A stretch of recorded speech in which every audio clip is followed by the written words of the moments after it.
Hello and welcome to the SRS Podcast, Unmasking the World of Specialist Cleaning. I'm your host. And today we're going to delve into a topic that's often whispered about behind closed doors, but rarely spoken about openly, and that's hoarding. Now, I want to start with a question. Have you ever walked into a room so cluttered that you couldn't see the floor, where every available surface, chairs, tables, even the tops of radiators was piled high with papers, old magazines, takeaway containers, and things long past their use by date? If you have, you know how overwhelming that moment can be. And if you haven't, well, I'm going to take you there today, not to shock, but to shed light. Because what lies beneath the clutter isn't just chaos, it's often trauma, illness, or silent suffering. And most importantly, it's risk. Here in the UK, it's estimated that over 1.2 million people may be struggling with hoarding disorder. And that's likely an underestimation because hoarding isn't always visible. It doesn't always make headlines. But in the work we do at Specialist Remediation Solutions, SRS, we see it firsthand.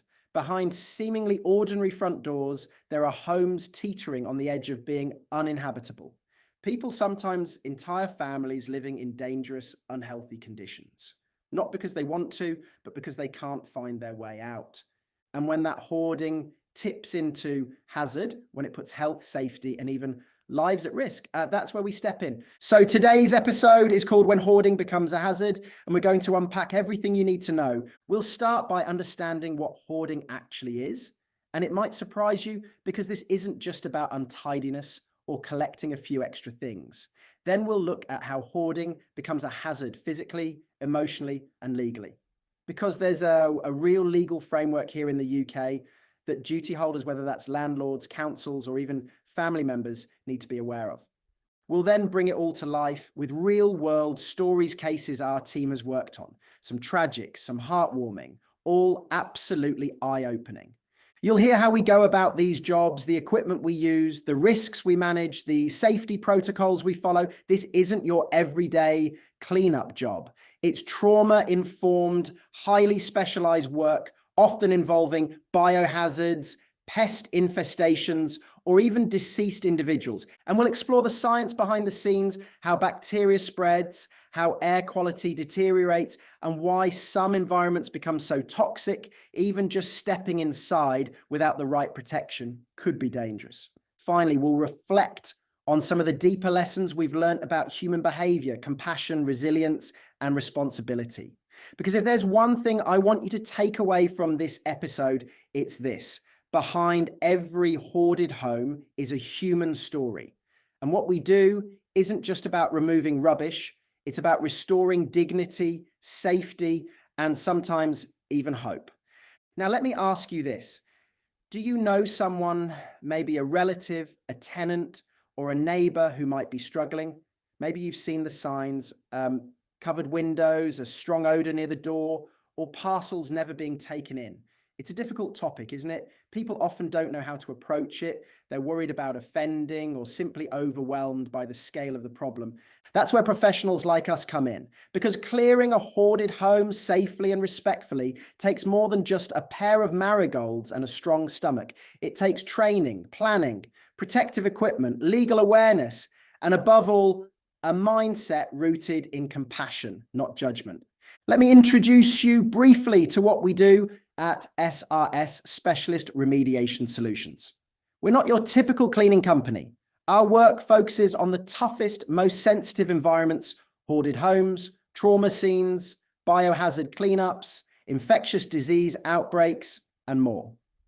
We serve private families, landlords, housing associations, social workers, and local councils across the UK. What sets us apart is our holistic approach.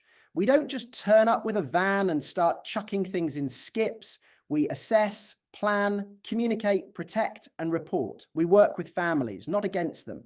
We liaise with social services and environmental health, and we follow strict protocols that align with UK laws like the Environmental Protection Act, COSHH regulations, and health and safety codes that govern waste disposal and hazardous environments. If you've ever thought, surely a cleaner could do this, I urge you to stick around, because by the end of this episode, I think you'll see that this type of work is in a category all its own.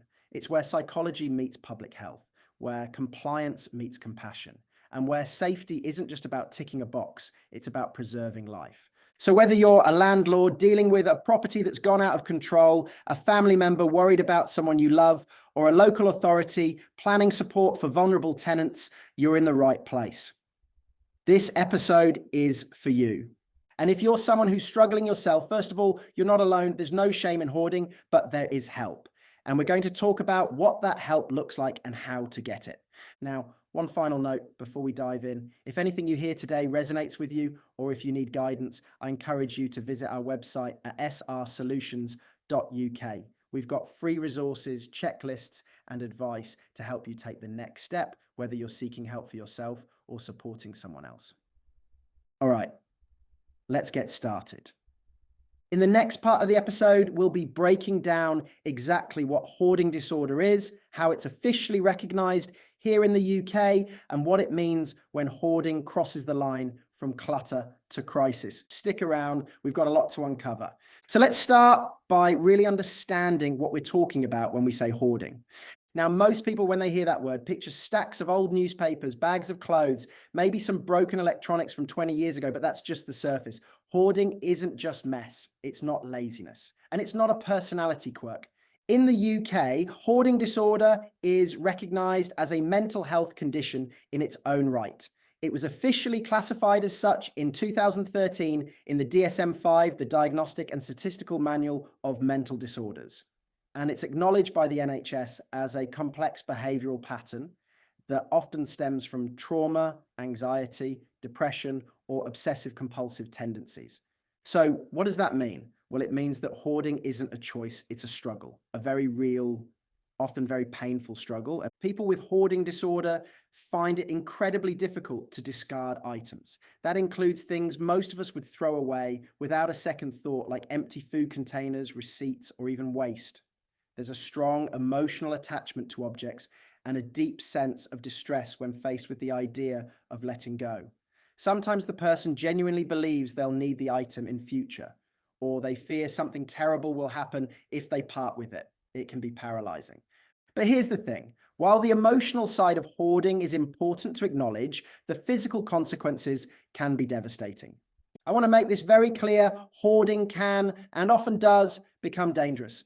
Let's talk about the health and safety risks. In extreme hoarding environments, the risks multiply quickly. You've got blocked fire exits and hallways, which means in an emergency, there's no way out.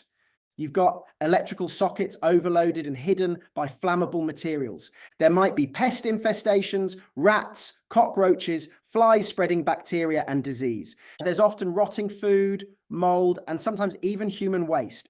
And in some tragic cases, we've been called into homes where someone passed away and went undiscovered for weeks or even months because the hoarding made access impossible. So when we say hazard, we mean real physical threats to health, safety, and life itself.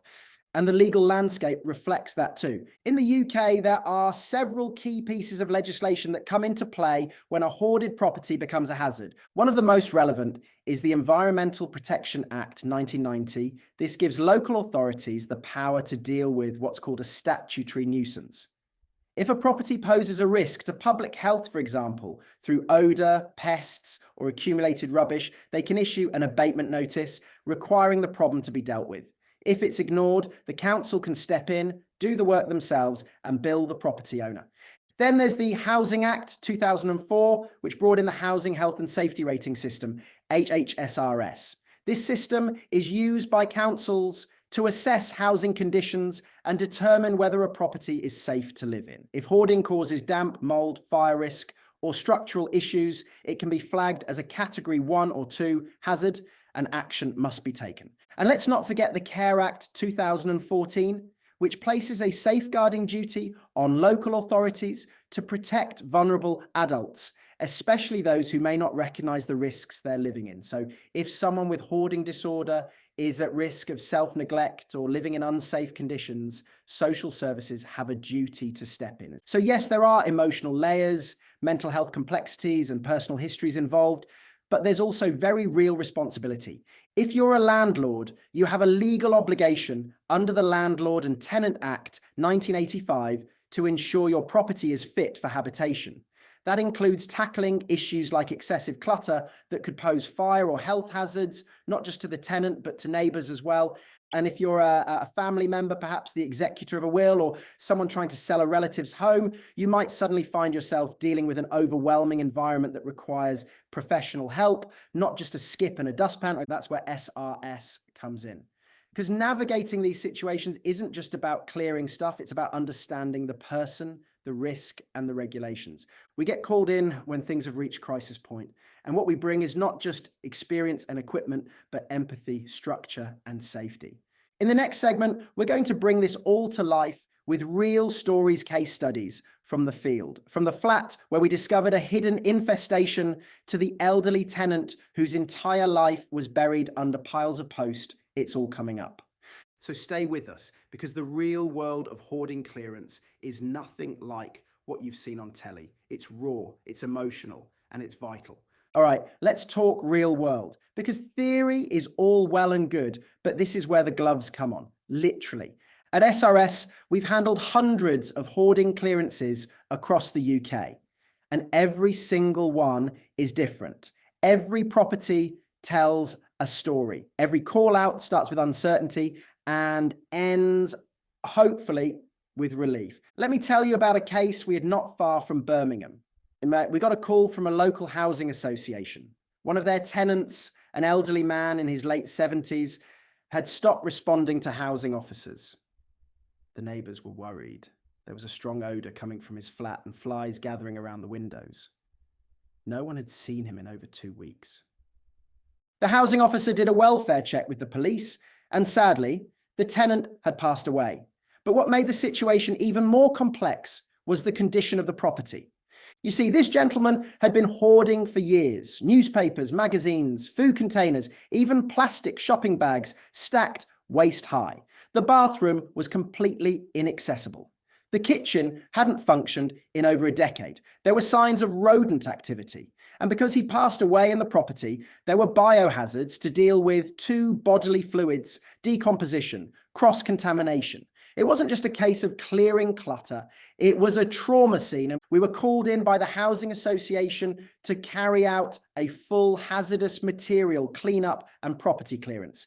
And when I say full, I mean every surface had to be assessed for contamination.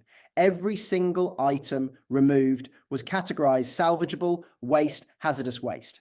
We wore full PPE coveralls, respirators, nitrile gloves, because the risk of airborne pathogens was high. It took us 4 days, but we didn't just remove rubbish, we restored the space to a safe, clean, habitable condition. The property could then be deep cleaned, repainted, and prepared for a new tenant.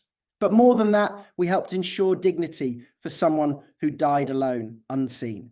Now let's contrast that with another case, a living client this time. This one was in Essex. A concerned daughter reached out to us. Her mother, in her mid-60s, had recently suffered a fall. She was in hospital, and social services wouldn't discharge her until they'd assessed the safety of her home. The daughter confessed she hadn't visited in some time, but she suspected things had got out of hand. We went out for an initial inspection. The front door barely opened. Piles of books, DVDs, clothes all stacked chest high, mouldy food in the fridge, black bin bags of who knows what lining the stairs. The upstairs was completely inaccessible. The boiler was blocked in. And worst of all, there was no clear route from room to room. If there'd been another fall or a fire, it could have ended in tragedy. But here's what made this case special. We worked in partnership with the daughter and social services to do the cleanup in phases, because the client, her mum, was attached to a lot of the items and didn't want everything gone. So we took the trauma-informed route, we communicated, we involved the daughter in sorting, we separated keepsakes from rubbish, we involved pest control, gas engineers, and even brought in a plumber to fix the blocked toilet. It took time, but that property, it went from hazard zone to home again. And her mum got to return not to a bare, empty shell, but to a safe, respectful environment where she could continue to live independently with support. Here's another one, this time a probate case. A gentleman passed away unexpectedly, and his niece, who was named executor of the will, came to view the house. She hadn't seen him in years. When she stepped inside, she was hit with the sight and smell of over 15 years of accumulation. Every inch of the bungalow was filled. Stacks of unopened post dating back to the early 2000s. Mice droppings in the pantry, rotten food in the kitchen that had liquefied and dripped through the floorboards. The carpets were infested. The wallpaper was coming off the walls with damp. She was in tears, not just from the shock, but from the sheer overwhelm of it. She didn't know where to start. She was being advised to sell the property to settle probate, but it was uninsurable and unsellable in its current state. That's when her solicitor recommended us. We stepped in, and we didn't just clear the house, we documented everything. We provided a full photographic report, itemized inventory of recovered personal effects and hazard assessments for her insurance company and estate agent. We handled the waste disposal under the hazardous waste regulations and coordinated with pest control and builders. By the end of the job, she was able to put the property on the market. And more importantly, she felt like she'd honored her uncle's memory with dignity. Now, I know what you might be thinking. These are extreme cases, and yes, they are, but they're not rare. We get calls every week, sometimes from housing associations, sometimes from distressed family members, and sometimes from people themselves, people who've hit that point of, I can't live like this anymore. And that's the beauty of this work, because it's not just about rubbish. It's not about judgment. It's about helping people reclaim space, reclaim control, reclaim life. Sometimes we're the first people to step foot inside a property in years. Sometimes we uncover forgotten heirlooms, watches, family photos, war medals. Sometimes we bring a moment of peace to someone who's felt trapped for so long. What makes the difference is our approach. We don't just see the mess, we see the person behind it. And that for me is the heart of this work. In the next part of this episode, we're going to break down how we actually do it, what tools we use, how we stay safe, how we comply with UK regulations, and why this kind of clearance is a lot more technical than most people realize. Right then, so we've talked about what hoarding is and why it becomes dangerous. We've shared a few real life stories to bring the reality of it home. Now let's get into the actual how, because I think this is where people often realize just how complex, technical, and regulated this kind of work really is. You see, this isn't just a matter of popping on a pair of rubber gloves and heading in with some bin liners. Far from it. The environments we deal with, especially when hoarding crosses into hazard territory, can contain everything from structural risks to biohazards. So our approach needs to be methodical, safe, and legally compliant from the moment we arrive. Let's start with risk assessment, because before we lift a single item, we assess the entire scene. We carry out a thorough site evaluation, which includes checking for structural damage or instability, evidence of damp, mold, or water ingress, fire risks from flammable materials or overloaded sockets, pest infestations, rodents, insects, even birds in some cases, and of course biohazards like feces, bodily fluids, needles, or animal waste. If a deceased person has been found or if there's suspected contamination, we immediately flag the property for trauma protocols. That shifts the job into biohazard territory, and different PPE and procedures are required. And speaking of PPE, personal protective equipment, this is non-negotiable for every team member on site. We wear Category 3 protective coveralls. These are the same suits used in hazardous material situations. They protect against chemical splashes, fine particles, and biohazards.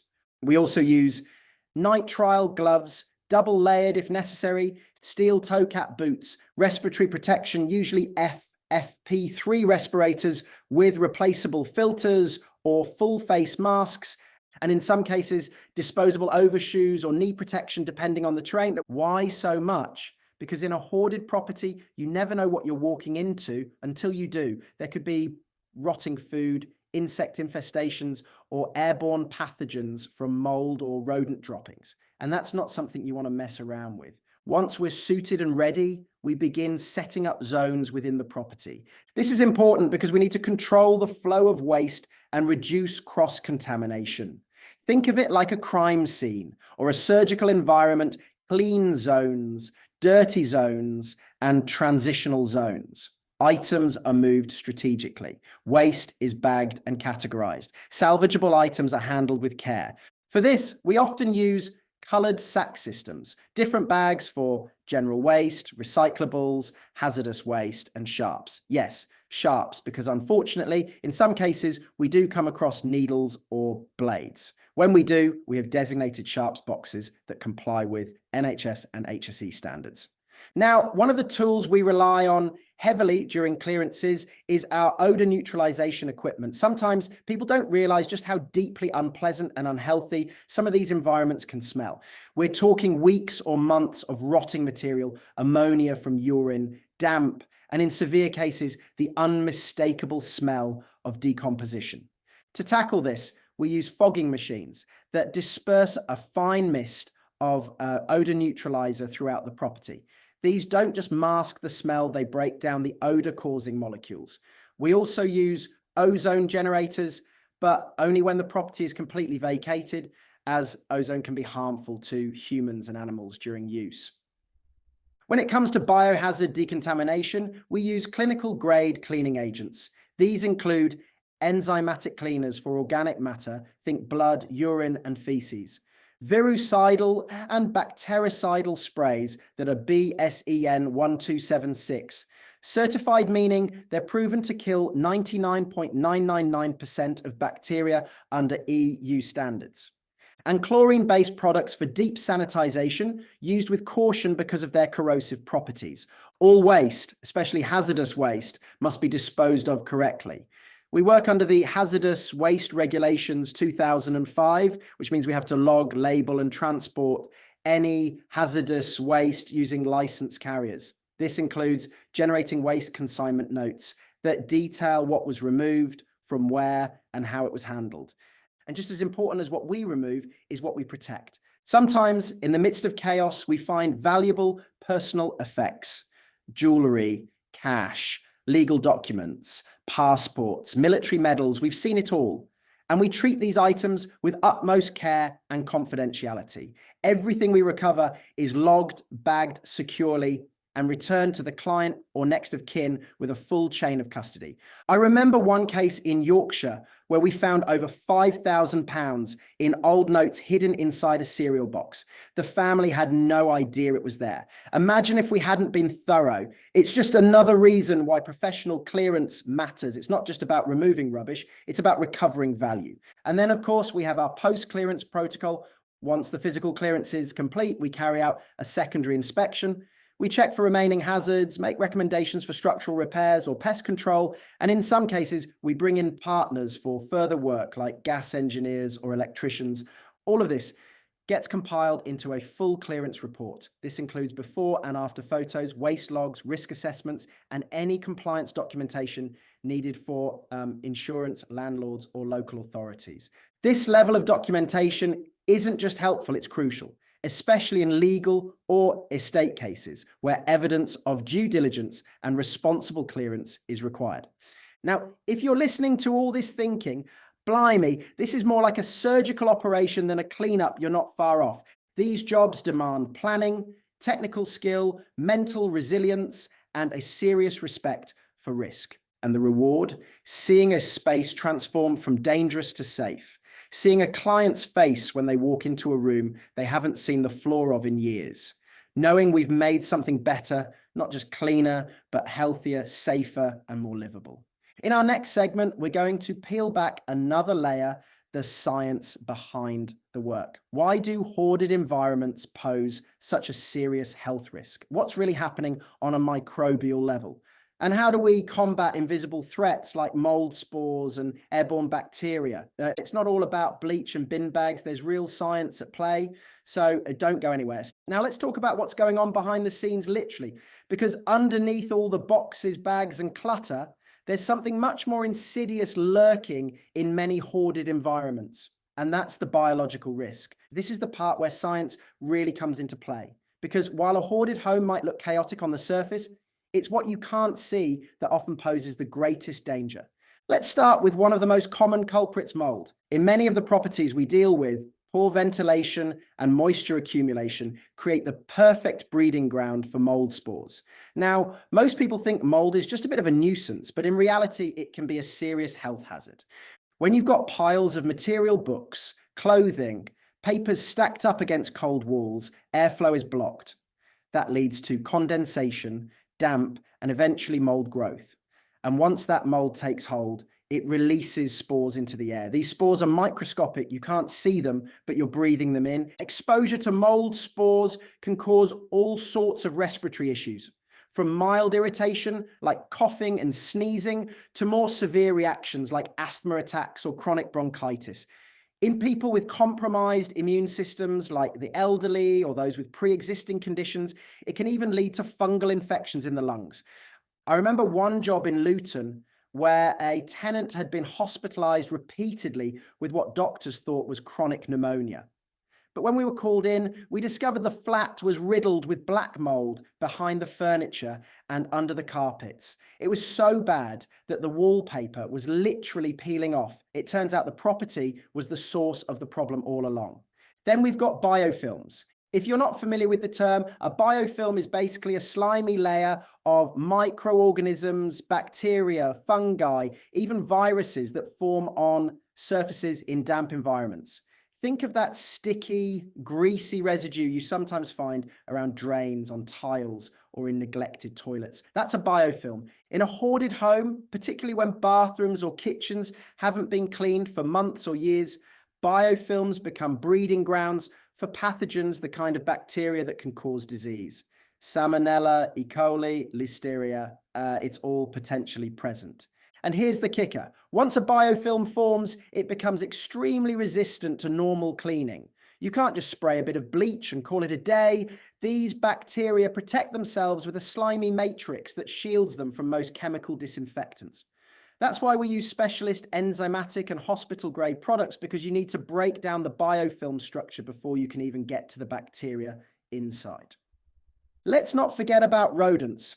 If there's food waste in a property, or even just the faint trace of it, rats and mice will find it. And with them comes a cocktail of health threats.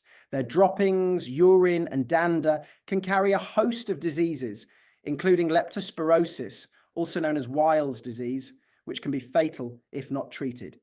There's also hantavirus, which is less common here in the UK, but still a known risk when cleaning rodent-infested environments.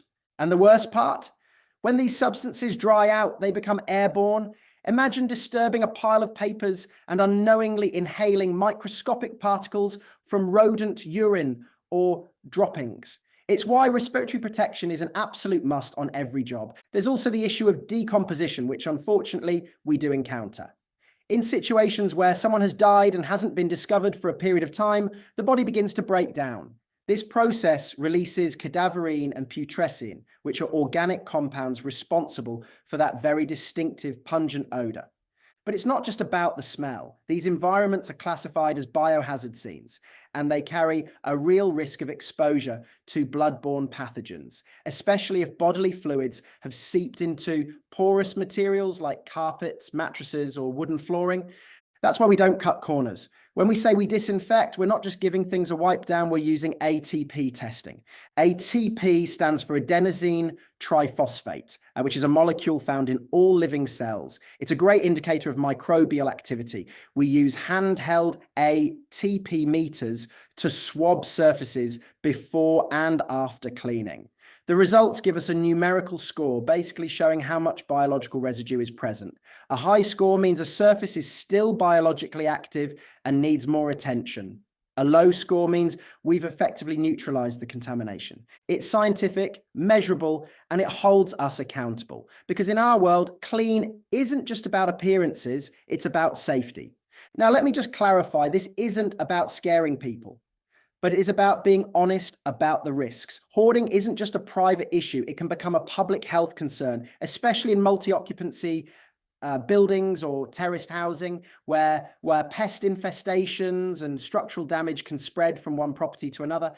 And of course, there's the mental health side of all this too. The environments people live in have a direct impact on their well-being. Prolonged exposure to squalor, mould, and decay can lead to what's called syndrome, EHS, environmental hypersensitivity syndrome, where people develop anxiety, depression, and physical symptoms due to the stress of living in a toxic space. It becomes a vicious cycle. The environment affects mental health, and poor mental health stops people from addressing the environment. That's why the work we do at SRS isn't just physical, it's transformational. It's not just about removing hazards, it's about interrupting that cycle and creating a space where recovery, safety, and dignity can begin. In the next and final core section of this episode, we're going to zoom out a little and talk about the broader lessons we've learned. The human themes that run through this work, like compassion, resilience, and responsibility, and the practical advice we'd give to landlords, families, councils, and anyone who might one day face a similar situation. So far, we've looked at hoarding through a variety of lenses, legal, scientific, practical. But now I want to take a step back and reflect on the broader themes that run through this work. Because after years of working on the front line of hoarding clearances, one thing has become crystal clear. This isn't just a cleaning job, it's a human job. And that means that our work is as much about compassion and understanding as it is about technique and regulation. Let me say this loud and clear. Hoarding is not about laziness. It's not about dirtiness. It's not about being messy or careless. It's about trauma, anxiety, loss, and sometimes grief. Many of the people we work with have experienced significant emotional distress, bereavement, abuse, financial hardship, or mental health breakdowns. The hoarding becomes a coping mechanism, a way to feel safe, a way to hold on when the world feels like it's slipping away. One woman we helped in Nottingham had begun hoarding after the death of her husband. She told us through tears that throwing anything away felt like letting go of him, even old shopping lists, even empty milk bottles, because in her mind, those things were evidence of him having been there. That kind of insight changes how you approach the work. You don't go in with a clipboard and bark orders. You listen, you respect the emotional weight of the items you're dealing with. You pause before throwing something in the bin, because to someone else, that junk might be a memory. At SRS, we train our team in trauma-informed practice. That means we understand that what's in front of us might be tied to complex emotions, and we approach each case with empathy, patience, and professionalism. But let's be honest, empathy doesn't make the job easy. Sometimes we have to deliver hard truths, like telling a landlord that a property is unsafe and uninhabitable until a full decontamination is done, or explaining to a family that certain items, though sentimental, are too contaminated to salvage. It's a balancing act, compassion and compliance, heart and head. And it takes experience to get that balance right. So what lessons can we draw from all this? Let me speak directly to a few different groups of listeners. First, to landlords. If you've got a tenant who's showing signs of hoarding, early intervention is key. Don't wait for the situation to become a health hazard. Routine inspections, respectful conversations, and signposting to support services can prevent bigger problems down the line. Remember, you have a legal responsibility under the Housing Act 2004 and Landlord and Tenant Act 1985 to ensure your properties are fit for habitation.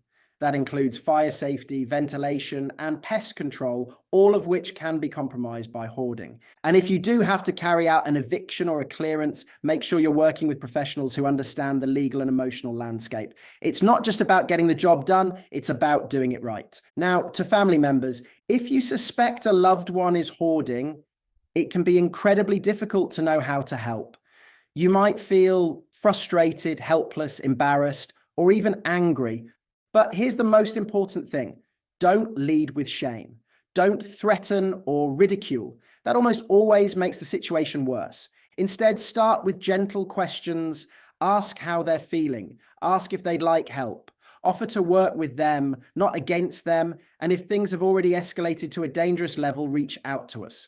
We can work in phases, involve mental health services, and take a compassionate approach that builds trust. Because we've seen firsthand how powerful that trust can be. When someone realizes we're not there to judge or bulldoze their world, but to help rebuild it safely, it changes everything. To social workers, housing officers, and support teams, this next part is for you. You're often the first line of defense, the ones spotting early signs and trying to coordinate support across overstretched services. We see how hard that work is. That's why we work in partnership with local authorities across the UK. We provide risk assessments, photographic reports, and step-by-step clearances that meet safeguarding and housing standards. If you're not already working with a trusted contractor or you've had bad experiences in the past, give us a call. We'll support your team with professionalism and care. And finally, to the individuals who may be struggling, if you're listening to this and recognizing some of the patterns in yourself, please know you're not alone and you don't have to live in shame or fear. Asking for help is brave, whether it's from a therapist, a GP, a trusted friend, or a company like ours. It's a step towards taking back control. And there is no judgment here. We've seen it all. We understand the emotional weight of what you're facing. And we'll work with you at your pace, with dignity and respect. Because what we do isn't just about physical spaces. It's about emotional freedom. Clearing a hoarded home can quite literally change someone's life. We've seen people come back from the brink, rebuild relationships, regain their health, and even reconnect with lost parts of themselves. I remember a gentleman in Manchester who hadn't let anyone into his house in over a decade. After we finished our phased clearance, he called me a week later and said, for the first time in years, I slept through the night. And that's why we do this work. So whatever your role is, landlord, social worker, family member, friend, or someone in need of help, there's a path forward and you don't have to walk it alone. In our final segment, I'm going to summarize what we've covered, highlight the key takeaways, and share a few final thoughts on the mission and values that drive us at SRS. I'll also let you know how to get in touch, find resources, and take the next step if you're ready. We've covered a lot of ground in this episode, so let's take a moment to reflect on what we've learned. Hoarding isn't just about clutter. It's not just about someone having a few too many things lying around. It's a complex mental health issue, recognized officially by the NHS and rooted in deep emotional triggers like trauma, grief, anxiety, and depression. When left unchecked, it can become dangerous, posing serious risks to health, safety, and even life. We've talked about blocked fire exits, pest infestations, black mould, and biohazards, all of which are far more common in hoarded environments than most people realize. And these aren't rare cases, they're happening every day, in every part of the country, from flats in London to bungalows in Birmingham, behind doors we all walk past. We also looked at the legal responsibilities involved. Landlords are required by UK law to keep their properties fit for human habitation. Councils have powers under the Environmental Protection Act to deal with statutory nuisances. Social services have safeguarding duties under the Care Act. In short, when hoarding becomes hazardous, action must be taken. But as we've seen, it's not just about ticking boxes, it's about compassion. About working with people, not against them, about understanding that every item, every pile, every blocked hallway might represent something deeper. That's why our work at SRS is as much about people as it is about processes. We shared some powerful real-life stories from an elderly man found deceased in a hoarded flat, to a woman clinging to memories of her late husband, to an overwhelmed niece facing a probate nightmare. These are real situations, real emotions, real people. We talked about the tools we use, the PPE, the containment zones, the hospital-grade cleaning agents. We explored how we conduct risk assessments, log hazardous waste, and work to the strictest safety standards. Every clearance we do is underpinned by compliance with UK regulations like co-SHH and the Hazardous Waste Regulations 2005. We pulled back the curtain on the science, the mould spores, the airborne pathogens, the biofilms that hide on surfaces and resist ordinary cleaning. We explained why a professional approach isn't just preferable, it's essential. And finally, we reflected on the bigger picture, the role of resilience, empathy, and responsibility in the work we do. Because yes, we're removing hazards, but we're also restoring hope. We help families start fresh. We support councils in safeguarding vulnerable tenants. We assist landlords in bringing properties back to a livable standard. And in some of the most rewarding moments, we help individuals rediscover the possibility of a safe, dignified home. At SRS, we believe that every person deserves to live in an environment that is safe, clean, and supportive of their well-being. That's not just our tagline, it's our mission. And it's why we show up to every job with respect, professionalism, and heart. So whether you're listening today as a landlord, a housing officer, a carer, a relative, or even someone who's struggling yourself, I want you to take one thing away from this episode. There is help and there is hope. You don't have to do it alone. You don't have to feel ashamed, and you don't have to put your health or someone else's at risk by trying to manage an unsafe situation on your own.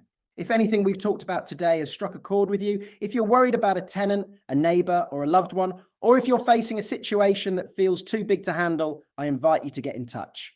You can visit us at srsolutions.uk. That's our website. You'll find more information about the services we offer, downloadable resources, risk checklists, and a confidential contact form if you'd like to speak with one of our team members. There's no pressure, just information, guidance, and a listening ear. You can also follow this podcast, the SRS Podcast, Unmasking the World of Specialist Cleaning, for more episodes like this one. Each episode will lift the lid on one of our core services, sharing the stories, the science, and the strategy behind what we do. From trauma cleaning and infectious disease control to licensed asbestos removal and commercial clearances, we're here to demystify the work, humanize the challenges, and share practical knowledge with people who need it. So here's your call to action. If you found today's episode helpful, share it. If you're in a role where you might encounter hoarding, bookmark this episode. And if you're facing a situation right now, reach out. At SRS, we don't see impossible. We see a path forward and we walk it with you every step of the way. Let me leave you with this final thought. Behind every door is a story. Behind every mess is meaning.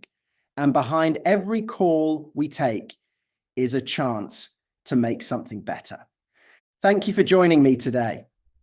I hope this episode gave you insight, reassurance, and maybe even inspiration. Until next time, take care, stay safe, and remember, no situation is beyond hope.